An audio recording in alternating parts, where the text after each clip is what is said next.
After centuries of persecution and oppression, European Jewry found hope in the liberal movements of the 1840s, which opened social, cultural, and economic opportunities. This Romantic era culminated with the spring revolutions of 1848 throughout Europe. The Jewish fight for emancipation had begun, engaging the whole spectrum of denominations in the new political ideology. Jews stand up not just for equal rights, but for a more humanist and modern Europe. But darkness overcomes the light. The liberal and democratic initiatives are crushed brutally. Many are left without hope and choose to leave the old continent behind, putting their faith in a new home, America. Their idealism traveled with them.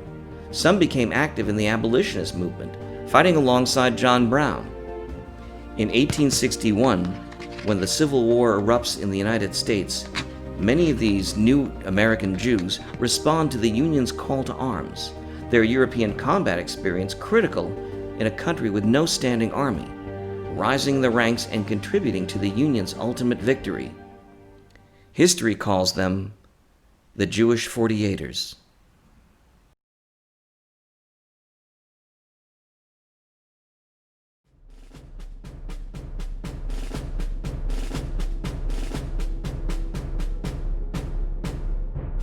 Decades after the Napoleonic Wars, amid the Industrial Revolution, 19th century Europe saw rapid economic and cultural development. Inspired by the 1789 French slogan of liberty, equality, fraternity, absolute monarchs are challenged and overthrown. Demands for social change from the street to the elite become violent uprisings in 1848 across Central Europe. Popular uprisings break out across the continent, having a profound impact on the Jews in German regions and the Austrian Empire's Hungarian and Polish realms. Some rebellions evolve into independence movements. For the perennially disenfranchised European Jews, 1848 is the beginning of the fight for emancipation. They are amongst the first to the barricades, then fighting in uniform on the front lines. How did the Jews become involved in reform and rebellions? The 1848 Hungarian Revolution provides an answer.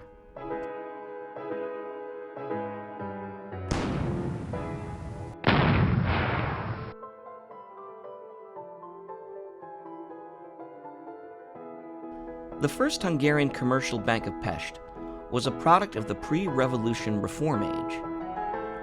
It was founded in 1841 by a Jew, Morik Ullmann, who went on to finance the first Hungarian railways, which became part of Hungary's modern identity.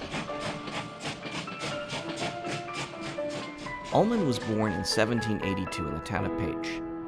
The young Ullmann was a successful tobacco trader and wholesaler before his banking and finance career. Ullmann died in 1847 before the revolution, but still played a major role in its finance. Other Jewish community members facilitated Hungary's economic autonomy within the Austrian Empire, such as Mohr Fischer, who founded Hungary's porcelain industry.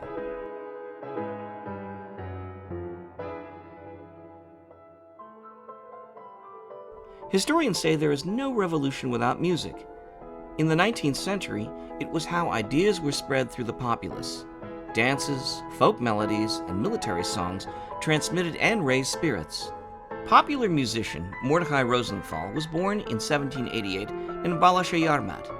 Identifying as Hungarian, he changed his name to Rosavolgi and invented the unique folk dance style of Csardas.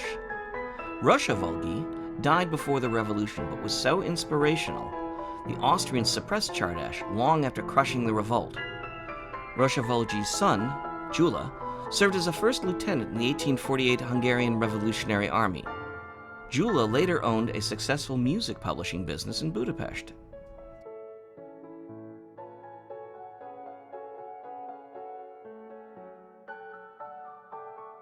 An estimated 300,000 Jews were living in Hungary in 1848 out of a total population of 10 million. Hungarian Jews had limited rights since medieval times. They were prohibited from carrying weapons. A few were granted the privilege to wear swords, as the Hebrew script on the 17th century saber suggests. It was the holy sword of Hungarian Jewry in 1848, a symbol of their fight for freedom, and can be seen today at the Hungarian Jewish Archives in Budapest. Historically, Jews were apolitical, primarily because they had fewer rights than the meager ones granted to the general population. Taking sides usually resulted in retribution by the prevailing powers. The desire for emancipation grew amongst all Jewish dominations since their first taste during the Napoleonic era. They wanted to have equal rights. So the revolutions that would occur, really beginning after the Napoleonic Wars, this trend occurs that it happens in the 1830s. Of course, the big revolutions throughout Europe. Judaism itself was undergoing progressive change. The Reform movement originated in Germany and was espoused by charismatic rabbis such as David Einhorn and Samuel Holdheim. The new liberal approach spread with the revolutionary ideals and resonated with Hungarians, notably Rabbi Ignaz Einhorn, later known as Edward Horn. European Jewry was uniting politically and asserting itself, but reviving ancient fears in the process. Jewish support for the Hungarian revolutionary cause was a new and complex situation. Their privileges granted by the Austrian crown in the late 1780s had not kept pace with the world around them. Participating in the struggle for an independent Hungary offered hope for Jews as stakeholders with a voice in the nation's destiny. It was worth the risk of Austria's wrath. Reform rabbi and 48'er Ignaz Einhorn recalls how the Jewish communities were targeted in the Winter Campaign by Austrian General Windischgratz. Many of these people were attracted to Reform Judaism because Reform Judaism offered them a way in which to live and to participate in modern European society. Despite Jewish support in a shared cause, old prejudices rear their divisive heads. In March of 1848, the newly formed Hungarian National Guard denies admission to Jews. Austrian and German artisans feared emancipated Jews as commercial competition. It's widely believed that 1848 was a year of utopia, when the freedom-lover nations stand together, come together, but it wasn't the case. The reality was different, and it was disrupted by anti-Semitic incidents. Anti-Semitic pogroms break out in France, Hungary, and German regions, perpetrated by the revolutionary factions. One of the deadliest occurs in Austrian Pressburg, now Bratislava, Slovakia. Despite violent incidents, the Jews still identify as revolutionary Hungarians and form their own National Guard. The brigade was short-lived as the Hungarian elite quickly realized the importance of Jews to their cause. In response to the pogroms and governmental retribution, the Central Emigration Committee is established in 1848 to facilitate refuge for Hungarian and German Jews in America. In this second wave of immigration, the United States Jewish population grows from 15,000 in 1840 to an estimated 75,000 by 1850, a five-fold increase, but still less than 0.5% of the population. A 1848-49-es forradalom és szabadságharc idején a zsidók részvétele, tehát az európai zsidók részvétele a magyar szabadságharcban rendkívüli volt és páratlan. Azt megelőzően ugyanis nem viselhettek fegyvert, nem állhattak be katonának.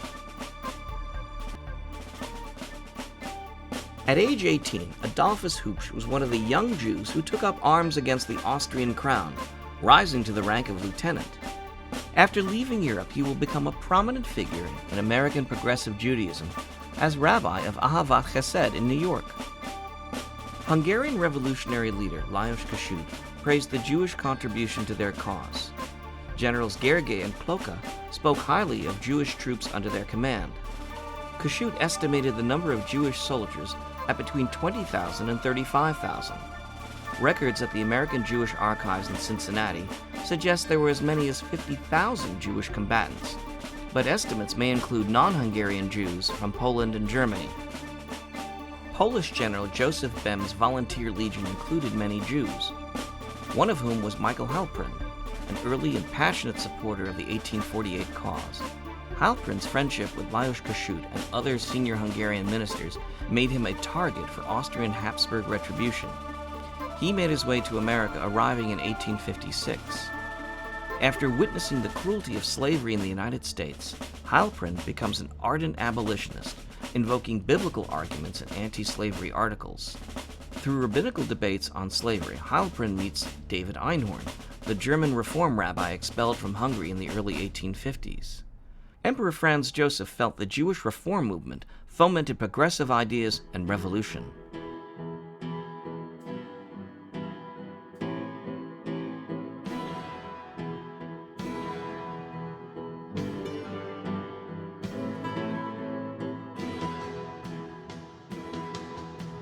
Many are left without hope and choose to leave the old continent behind, putting their faith in a new home, America.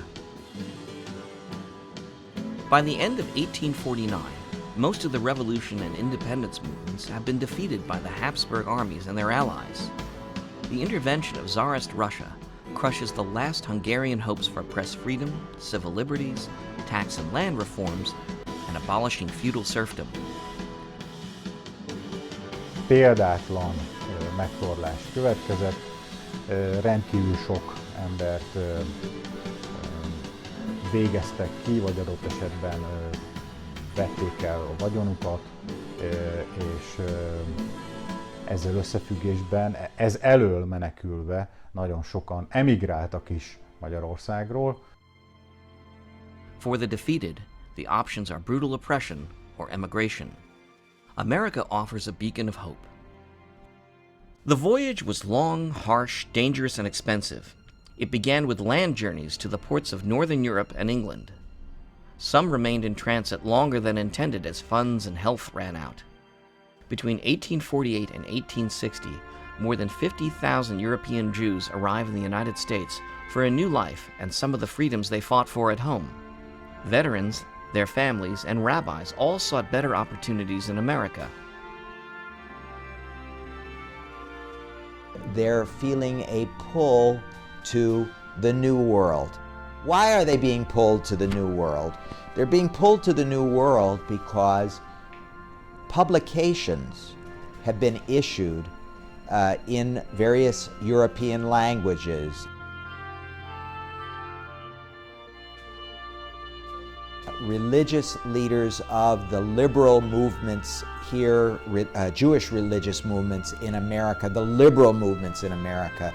Here I'm speaking about men like Rabbi Dr. Adolf Hübsch or the distinguished rabbi and scholar Alexander Kohut, both of whom were from Hungary. The slavery, prevalent in the American South, was akin to the serfdom the 48'ers took up arms against. Slavery is against Judaism, Michael Halprin, David Einhorn, and others argued. There are no exact figures for the Jewish 48'ers who fought in the American Civil War, but their numbers are probably higher than contemporary estimates. Religion was not generally asked on government documents. Jews and even Catholics were not yet significant minorities in the United States. Many considered themselves proud but defeated German, Hungarian, Austrian, or Polish nationals, and secondarily as Jews. Regardless of national origin, some German speakers with German surnames were often categorized as German soldiers. European manuscripts and birth records are yielding more accurate estimates. Contemporary anecdotal sources also provide insight, such as Major General Oliver O. Howard's response to historian Simon Wolfe. I had a Jewish aide-de-camp, one of the bravest and best, in the First Battle of Bull Run. He is now a distinguished officer of the Army, a man of high scientific attainment. I had another aide who was killed in the Battle of Chancellorsville, a true friend and brave officer. Two of my brigade commanders who answered to the above description, one of whom you have mentioned, served ably and faithfully at Gettysburg, and in the other great battles of the war. So many of the German officers and men, the Poles and the Hungarians, were of Jewish lineage that I am unable to designate them. I can assure you, my dear sir, that intrinsically there are no more patriotic men to be found in the country than those who claim to be of Hebrew descent. The 48'ers had valuable military experience. They identified with the Union's cause, as it resonated deeply with what they had already shed blood for. America adopted them, and they, in defending its Union, were not going to suffer defeat again. They come over and they bring with them the values and the ideals that became known as the ideology of the 1848'ers, the 48'ers. Southern secessionists ignited the American Civil War in April of 1861 by shelling Fort Sumter, South Carolina. Despite escalating tensions, the United States did not raise an army prior to the attack. Skilled commanders, veteran officers, and training cadre were in short supply. The European 48'ers, Gentile and Jewish, respond to the Union's call, bringing with them valuable military experience. Initially, the Union Army, with more recruits and resources, was poorly trained and led, ceding the initiative to rebel Confederates, resulting in disasters such as the First Battle of Bull Run. Some 48'ers played an important role in that battle, covering the Union's retreat. One was Commanding Officer Julius Stahill, who was later promoted to Major General. Jewish 48'ers formed the backbone of many new Union regiments. The 11th and 79th Indiana Infantry, commanded by General Frederick Neffler. The 39th New York Volunteer Infantry Regiment, organized by Frederick G. Utasi. And the Vermont Brigade, led by General Charles Mundy.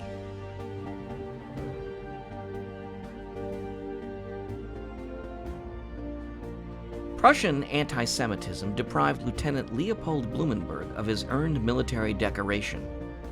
He relocates to Baltimore, joining the local Reform congregation. In 1861, Blumenberg joins the Union Army, helps organize the 5th Maryland Volunteers Regiment, and later rises to the rank of general. Materials at the American Jewish Archives in Cincinnati detail Blumenberg's contribution to the Union's war effort, as well as criticism of his harsh Prussian standards of military discipline. Remarkably, Blumenberg receives support from President Lincoln, who focuses on results. Blumenberg at Baltimore, I think he should have a hearing. He has suffered for us and served us well, had the rope around his neck for being our friend, raised troops, fought, and been wounded. He should not be dismissed in the way that disgraces and ruins him without a hearing. Yours truly, A. Lincoln. The July Battle of Gettysburg devastates both sides, but this is where the war pivots to Union advantage. There, Edward S. Solomon, a 26-year-old German-Jewish colonel in the 82nd Illinois Regiment, also known as the 2nd Hecker Regiment, distinguishes himself with bravery and skill. Confederates shoot 2 horses out from under Solomon, but miraculously, he's not even wounded. He was the only soldier at Gettysburg who did not dodge when these guns thundered. He stood up, smoked his cigar, and faced cannonballs with the sang-froid of a Saladin, said fellow German 48'er General Karl Schurz about Solomon. Solomon was appointed Brevet Brigadier General in 1864 and became the regiment's permanent commander on March 13, 1865, for the last month of the war. Solomon would then serve in Western politics as governor of the Washington Territory and then a California legislator. The unique Jewish experience in the Civil War is documented in contemporary manuscripts, military reports, and other accounts. Europeans fleeing persecution brought an empathy for the oppressed in a country where discrimination would not be criminalized for another century. 48'er Ignatius Kapner commanded the 3rd Regiment U.S. Colored Heavy Artillery, and most likely had Jewish roots. The American military, segregated until 1947, did not permit African Americans to be commissioned officers during the Civil War, though some served provisionally. Over 186,000 black soldiers did serve, commanded by white officers. Kapner treated his black soldiers with a respect and concern rare for the era, assuring that they were properly trained, fed, and battle-ready. Kapner is listed with his men at the African American Civil War Memorial Museum in Washington, D.C. After the war, Kapner became friends and business partners with Jewish Hungarian newspaper publisher Joseph Pulitzer. Circumstantial evidence in Hungary and the U.S. indicates paternal Jewish roots for Szeged-born Major General Julius Stahel. Stahel, born as Samwald, a surname with Ashkenazi origins, was a book trader in Hungary. A recently discovered 1876 article in the American Israelite asserts Stahel's Jewish origins. Stahel was a lieutenant in the Austrian military before joining the revolutionaries. His Union Army command consisted primarily of German Americans he recruited in New York. The unit and its officers built an impressive record with their experienced 48'ers, amongst them Franz Sigel and Louis Blechner. Stahel rose rapidly from lieutenant colonel to major general. Stahel's first major operation was to cover the Union retreat at the First Battle of Bull Run. His competence mitigated the disaster. Stahel commanded different regiments throughout the war. He was awarded the Congressional Medal of Honor personally by President Lincoln for leading his men to victory in the Battle of Piedmont, despite 2 bullet wounds. At 87, Stahel was the second oldest major general when he died in 1912. He's buried in Arlington National Cemetery. Newspaper accounts say his funeral was organized by a Meyer Cohen and that most of his pallbearers were Jews, one of whom was Jewish military historian Simon Wolf.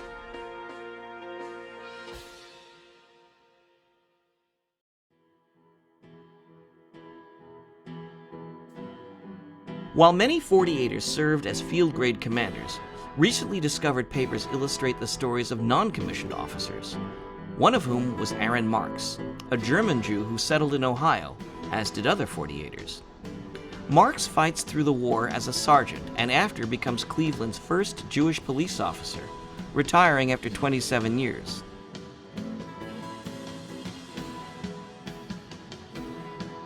Many Hungarians begin to come to America at this time, and they come in waves, and they make remarkable contributions in numerous places in American society. So one is that many of them will become very important to the North during the Civil War. They join with non-Jewish Hungarians who come to this country and who are committed to liberalism and committed to democracy and who are opposed to slavery and opposed to the ideals of oppression they felt were enshrined in the life of the American South. And many of these Hungarians who had much experience as fighters in the revolutions of 1848 would play a very important role in military in the North during the Civil War.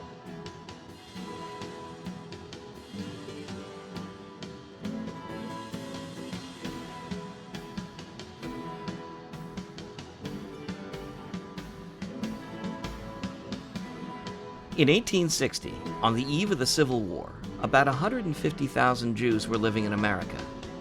At least 10,000 Jews fought in the war, 3,000 for the Confederacy, and 7,000 for the Union Army.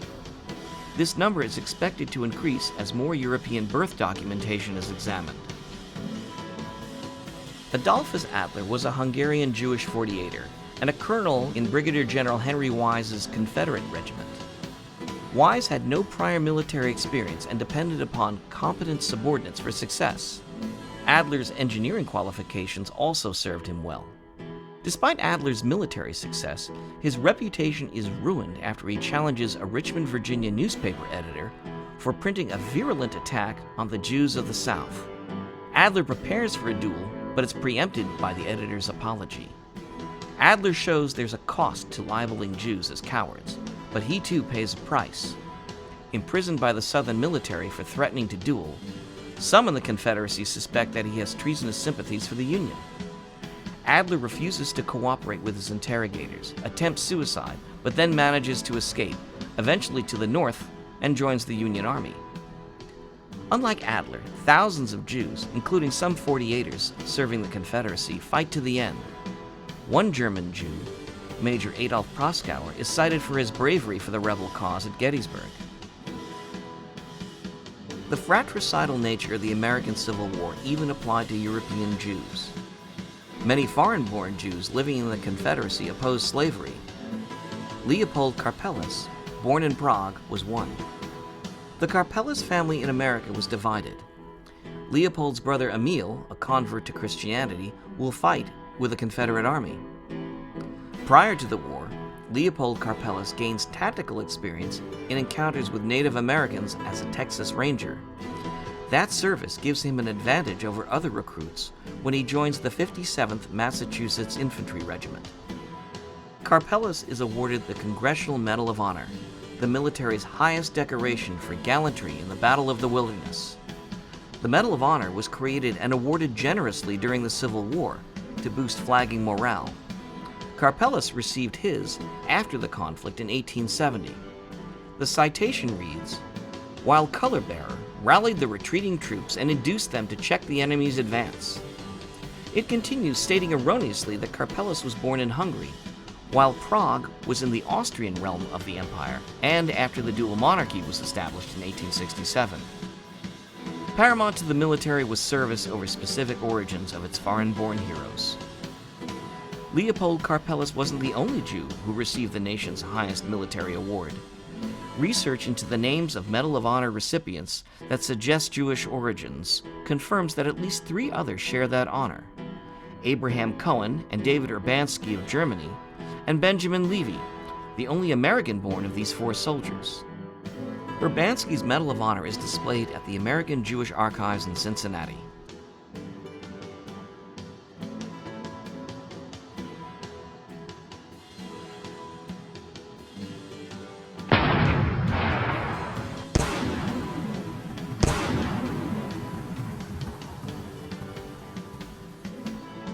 I decided to dedicate my life to the ideals of progress and freedom.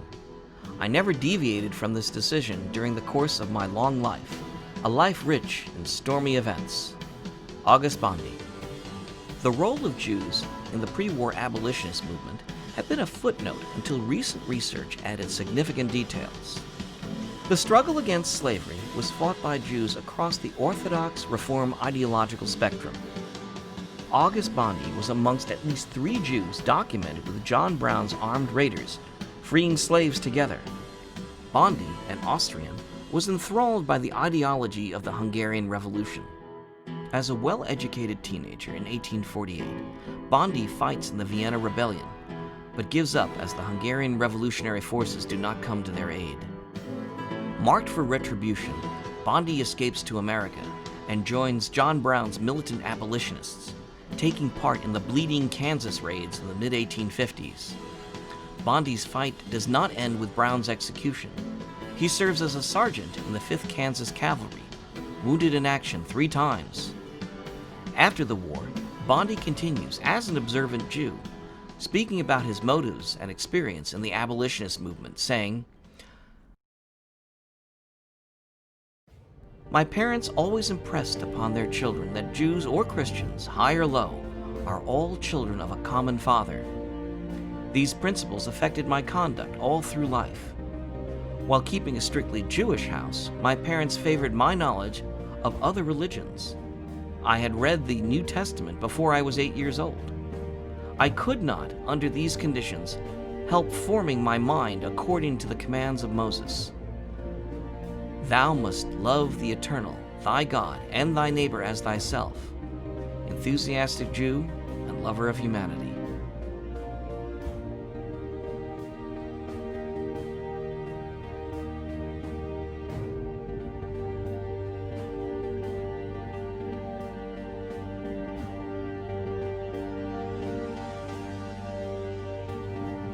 The Jewish 48'ers embody a multicultural America.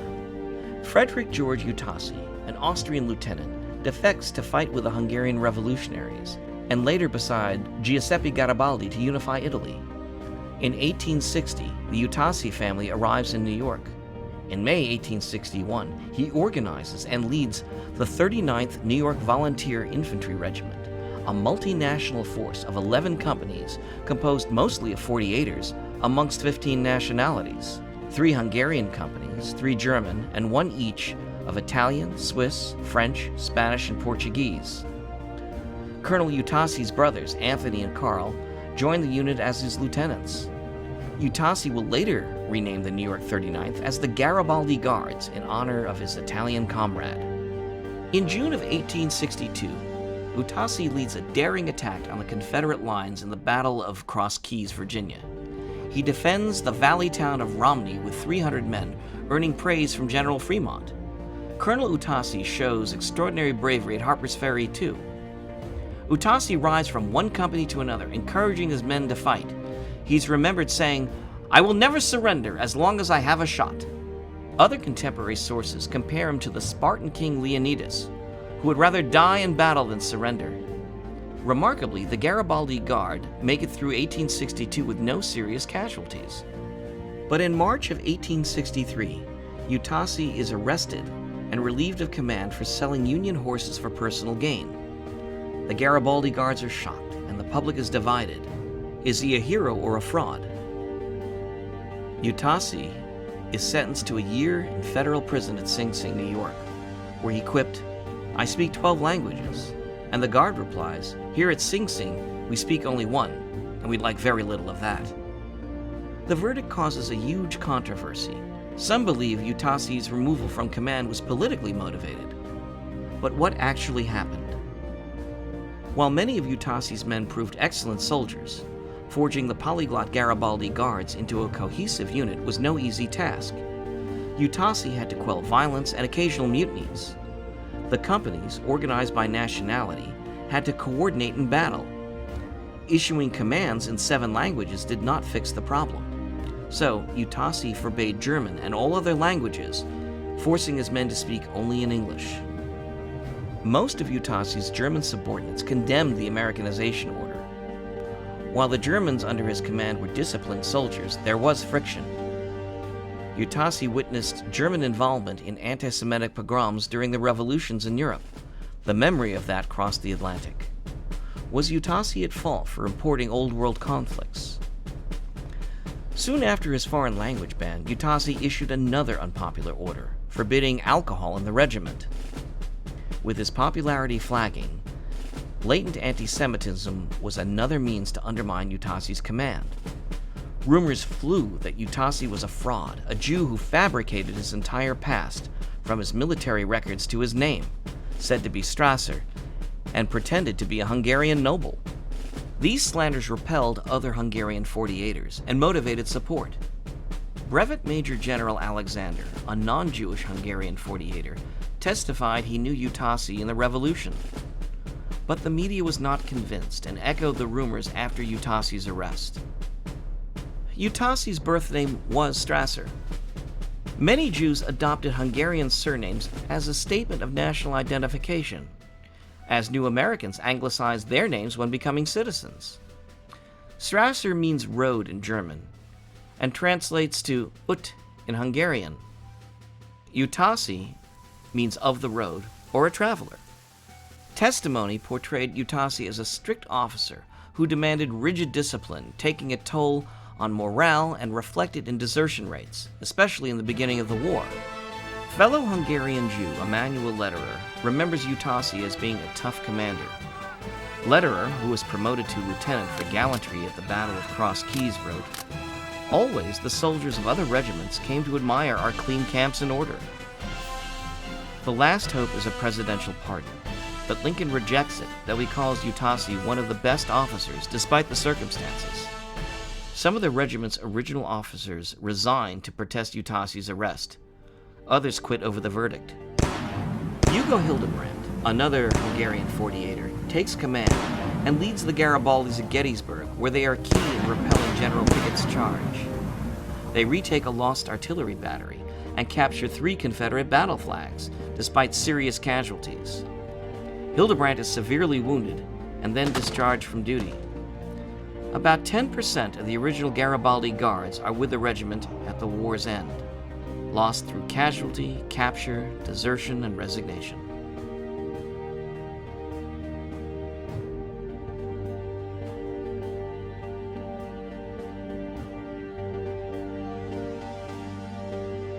The 48'ers served throughout the Union Army.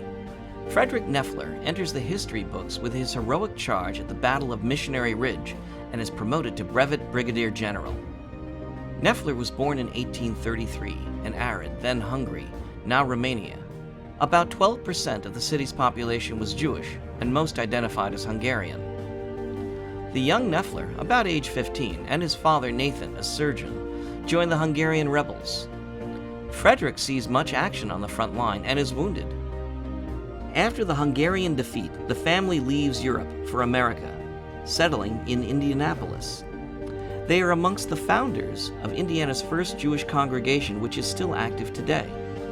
When the war breaks out, Neffler volunteers and, in recognition of his 48'er experience, is commissioned as a lieutenant in the 11th Indiana Infantry. He becomes Major General Lew Wallace's Assistant Adjutant General. Wallace, who would later author Ben-Hur in 1880, describes Neffler as prompt and efficient service in the field, adding that Neffler's courage and fidelity have earned my lasting gratitude. Neffler quickly rises in the ranks and is assigned to command the 79th Indiana Infantry. He's described as a humane officer, sharing the agony and triumphs of his troops, and they adore him for it. In the midst of the carnage, in crucial battles such as Pickett's Mill, Shiloh, and Missionary Ridge, Neffler's bravery is noted. While it is out of place, and I feel a delicacy in presuming to dictate as a junior officer, yet I must say that Colonel Fred Neffler, 79th Indiana Volunteers, well deserves and richly merits a commission as Brigadier General for his gallantry displayed in charging and taking Missionary Ridge. Colonel George Dick. 1848 would play a very important role in the military in the North during the Civil War, some of whom would rise to positions of great heights, like General Nieffler, Frederick Nieffler. When the war ends, Neffler leaves the military for a career in law, rising in Indiana society. As a general, Neffler was one of the highest-ranking Jewish officers in the Union Army, certainly the highest-ranking Hungarian Jew. But history isn't finished.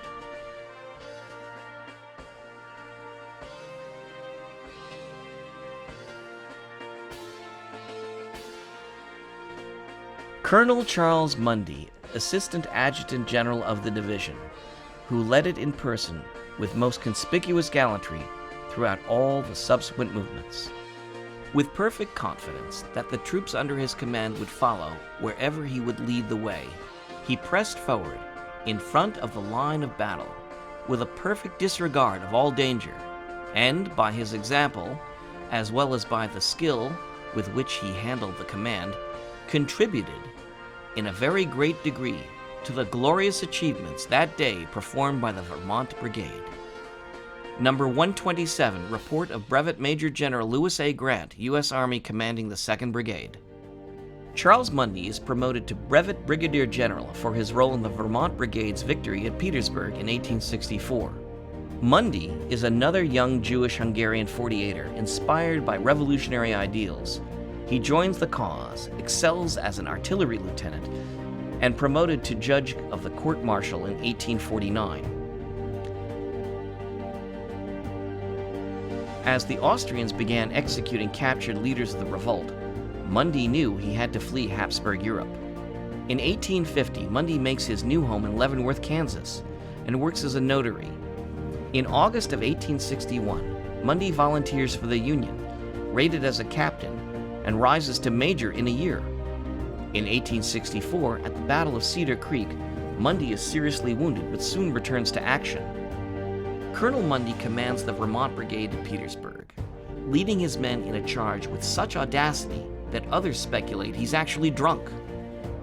After the Confederate capitulation, Mundy attends gatherings of the Potomac Army veterans, but dies in unexplained circumstances while returning from one on June 4, 1871 in New York.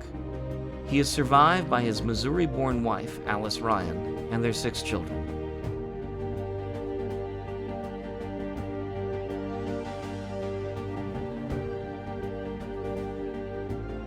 To define who is a Jew, we have developed a strict methodology which we go by. And one of it is the usage of birth certificates, death certificates, Jewish by Simon Wolf, Jewish by Barnstein, Jewish by supportive evidence such as military manuscripts, military reports, or even appendix.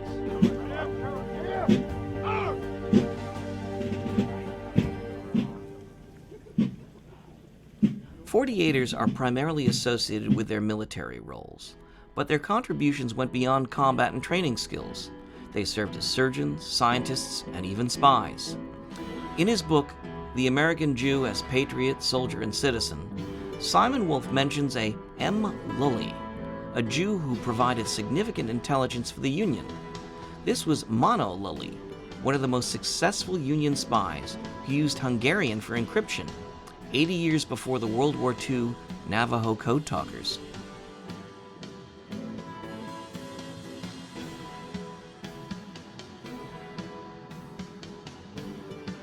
Joseph Pulitzer was born April 10, 1847, in Mako, Hungary. His father, Philip, fought with the 1848 Hungarian rebels. The Pulitzer family are enumerated as Israelite in an 1850 local census. Young Pulitzer's military ambitions are quashed when he's rejected by the Austrian army and, subsequently, by the British and the French Foreign Legion because of general poor health and vision problems. In 1864, Joseph Pulitzer meets Union Army recruiters in Germany who sign him and bring him to America. Pulitzer will serve in the 1st New York Cavalry Regiment from 1864 to 1865, also known as the Lincoln Cavalry. It is composed mostly of German-speaking immigrants. Pulitzer learns English only after the war and yet becomes the father of modern American journalism. Crusading against corruption, he becomes one of the richest businessmen of the era and establishes the eponymous Journalism Award in his will. Hungarian Joseph Newman also served in a mounted unit, George Armstrong Custer's 7th Cavalry.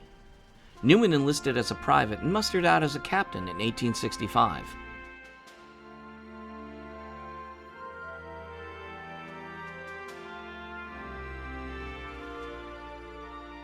Many of the Jews of 48 who survived European combat and pogroms gave their lives for America.